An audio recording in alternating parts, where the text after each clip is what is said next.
আসলেও অনেক নতুন নতুন গল্প নিয়ে এসেছি আপনাদের সঙ্গে। আজ আমরা একটা মেলা প্রাঙ্গণে যাচ্ছি। মেলা যেহেতু মিলনস্থল, সেই জন্য মেলাকে কেন্দ্র করে মেলার মঞ্চে কী কী হয় সেটাই দেখাবো আর বিভিন্ন বিষয়কে এক্সপ্লোর করবো। তাই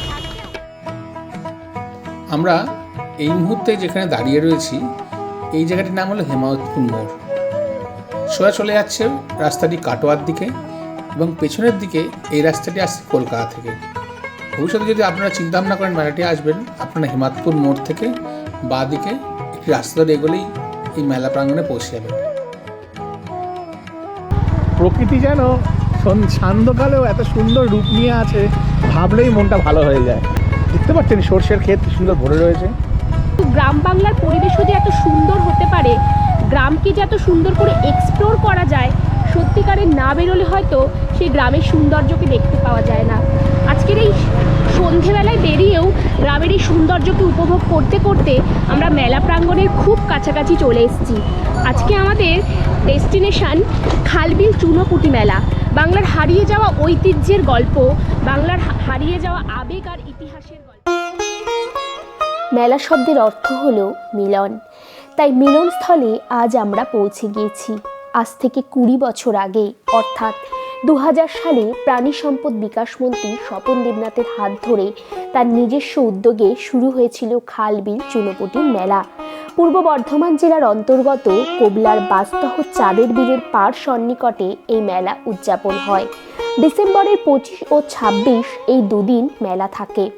মেলা শুরুর প্রথম পর্বে শুধু জেলেপাড়াকে কেন্দ্র করেই এই মেলা হতো। বাঁশের সাঁকোর ওপর পারাপার করে মেলা চলতো। এখন এখানে ব্রিজ তৈরি হয়েছে। বাংলার খাল বিল চুনো মাছকে নিয়ে যাতে প্রাকৃতিক ভারসাম্য বজায় থাকে, সেই উদ্যোগেই এই মেলা। বাংলার হারিয়ে যাওয়া সংস্কৃতিকে ধরে রাখতে, বাংলার ঐতিহ্যকে বাঁচিয়ে রাখতে বিভিন্ন জেলা থেকে মানুষজনকে নিয়ে এসে এখানে সাংস্কৃতিক অনুষ্ঠান হয়। পুরুলিয়ার ছৌ নাচ, মণিপুরের নৃত্য, বাংলার বাউল, ঢাক, ঢোল, বাঁশি, সানাই ইত্যাদি এই মেলার আকর্ষণ।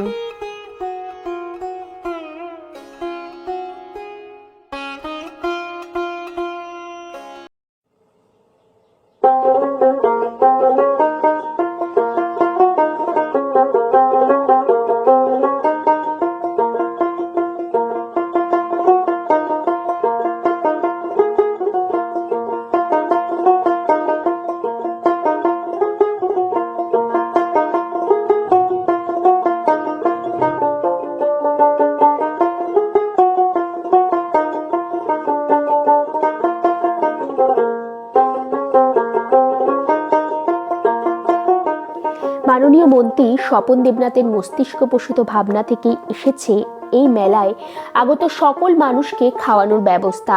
এই দুটো দিন দূর দূরান্ত থেকে আসা সকল মানুষের আহারের ব্যবস্থা থাকে এখানে। মানুষ যখন মেলায় আসছেন তখন সে যেন পুরোপুরি মেলাটাকে উপভোগ করতে পারে, খিদের টানে তাকে যেন তাড়াতাড়ি বাড়ি ফিরতে না হয়, সেই ভাবনা থেকেই এই ধরনের চিন্তা ভাবনা। অগণিত মানুষ যারা মেলা দেখতে আসেন তারা দুপুর থেকে বসে এই বিলেরই মাছ দিয়ে তারা দুপুরে খাওয়া দাওয়া করেন। এটি সম্পূর্ণই মন্ত্রীমশায়ের তত্ত্বাবধানে হয়ে থাকে। যেহেতু আমরা সন্ধ্যেবেলা পৌঁছেছিলাম তাই এই দৃশ্যটা থেকে আমরা বঞ্চিত ছিলাম।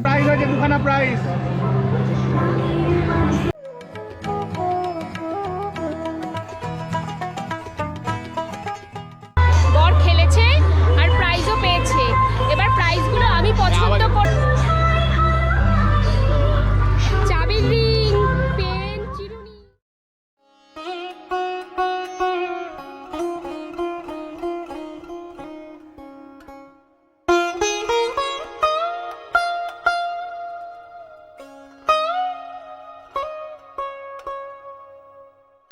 দেখে বুঝতে পারছেন গাড়ির স্ট্রাকচারটা অনেকটা চায়ের কাপের মতো, খুব সুন্দর করে বানিয়েছে ওনারা। চিন্তাভাবনাটা কীভাবে এলো তোমার এই স্ট্রাকচারটা? আমি প্রায় আজ থেকে 8-9 মাস আগে থেকে আমি দেখছিলাম যে কী করা যায় চায়ের ওপরে। তো হঠাৎ করে আমি অনলাইনে দেখি যে এরকম একটা স্ট্রাকচার চলছে হায়দ্রাবাদ একটা জায়গায়, তো ওখান থেকে আইডিয়াটা পাই। এবার যেহেতু আমার বাজেটটা কম ছিল, এবার ওটা অনেক বড় করে আর একটু বেশি করে, তো আমার মাথায় চলছে যে কিছু করে এটাকে আরও অল্পর মধ্যে করা যায়। তো মনে হলো আমাদের এখানে ঠেলাটালি রয়েছে, এর মধ্যে যে স্ট্রাকচারটা রেডি করি, একটা বন্ধুর আইডিয়া থেকে হেল্প নিই। তো যথারীতি কিছু পুঁজি জমিয়ে 8-9 মাসের মধ্যে আমার এই স্ট্রাকচারটা ফুল রেডি হয়। আস্তে আস্তে চলছে এখনও। সারা বছর তুমি এখানে বিক্রি করছো? না না না না না, আমি শুধুমাত্র এটা ইভেন্ট হিসাবে এখানে এসেছি আমি, যে একটু সবার পরিচিতি বাড়ানো। আচ্ছা। আর পাউলিয়া বাজারে আমার দোকান রয়েছে। আচ্ছা, পূর্ব বর্ধমানে পাউলিয়া বাজারে আমার দোকান রয়েছে, ফিক্স দোকান ওখানে আমার একদম হ্যাপি চা অ্যাভেলেবল, ওখানে চলে আমার দোকানটা। ঠিক ঠিক ঠিক। Thank you. খুবই সুন্দর অ্যারেঞ্জমেন্ট। এখন চাটা সাত নিক শর্মিষ্ঠা কেমন হয় দেখি। শুধু তো মেলা ঘুরলে হবে না, মেলায় ঘুরছি, এত মানুষ খাওয়া দাওয়া করছে, এত মানুষের এক্সপ্রেশন আমরা মানে ভিডিও করছি, বাট আমাদেরও তো খিদে পেয়ে যায় না। এই চায়ের দোকানের ডেকোরেশন এতটাই সুন্দর, আমি জাস্ট দেখে মুগ্ধ হয়ে গেলাম। চাটা দেখি ফার্স্ট, দেখি কেমন হচ্ছে বানিয়েছে। জাস্ট অসাধারণ, এলাচের একটা এত সুন্দর জাস্ট মানে স্মেল আসছে ভেতর থেকে, দারুণ লাগছে, দারুণ। মেলা মানেই খাওয়া দাওয়া, খাওয়া দাওয়া ছাড়া অসম্পূর্ণ মেলা। আর এই ধরনের ভ্রাম্যমান কিছু দোকান মেলার সৌন্দর্যকে আরও বাড়িয়ে দেয়। যেমন শর্মিষ্ঠা হাতে নিয়ে এনেছে এগ রোল। মেলায় কিন্তু এই সস দিয়ে রোল খাওয়ার মজাই কিন্তু আলাদা। একদম একদম শান্তনুর কথা ধরেই বলছি, মেলায় ঘুরতে ঘুরতে প্রচুর খিদে পেয়ে গেছে, আর এত দোকান, এত খাবার দাবার, সেটা দেখে তো আরও বেশি খিদে পেয়ে গেছে। তাই এগ রোলটা এবার খাবো, আপনারা থাকুন আমাদের সঙ্গে।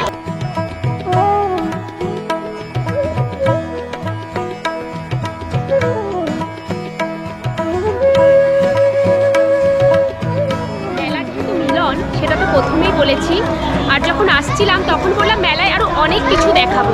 আজকে যে কত মানুষের সাথে দেখা হলো, কত কিছুর সাক্ষী থাকলাম, কত দোকান, কত খাবার দাবার, কত মজা আনন্দ মেলায় হতে পারে। তাই এখন তো শীতকাল, শীতের মরশুমে মেলা চলতেই থাকবে। আপনারা আপনাদের কাছাকাছি কোনো মেলায় যান, আনন্দ উপভোগ করুন, কারণ মেলায় গেলে আপনি অনেক মানুষের সঙ্গে দেখা করতে পারবেন, তাদেরকে দেখতে পারবেন, চিনতে পারবেন। কাউকে আপনি সোশ্যাল মিডিয়ায় তো দেখেছেন, তো কেউ পাশের বাড়ির মানুষ, সবাই আসে মেলায়।